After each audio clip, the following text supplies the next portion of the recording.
ప్రపంచంలోని అత్యంత పురాతనమైన హోటల్ జపాన్లో ఉంది. దాని పేరు నిషియామా ఆన్సన్ కియన్కన్.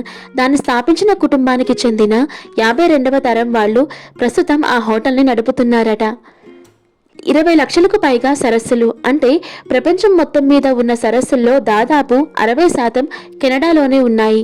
అంటే ఆ దేశ భూభాగంలో ఎక్కువ శాతం నీళ్లేనన్నమాట. డ్రైవింగ్ టెస్ట్లో ఎక్కువసార్లు ఫెయిల్ అయిన రికార్డ్ దక్షిణ కొరియా మహిళ చాసా సూన్ పేరిట ఉంది. ఆమె ఏకంగా 959 సార్లు విఫలమై 960వ ప్రయత్నంలో పాస్ అయ్యారు.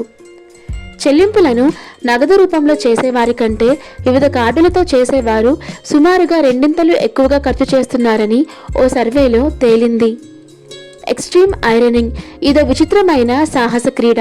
ఇందులో పాల్గొనే వారంతా ఇస్త్రీ పెట్టే స్టాండ్తో అత్యంత అసాధారణమైన ప్రాంతాలకు వెళ్ళి అక్కడ ఐరన్ చేయాల్సి ఉంటుంది. ఎంపిక చేసుకున్న ప్రదేశం, ఇస్త్రీలో నైపుణ్యం ఆధారంగా విజేతను ఎంపిక చేస్తుంటారు.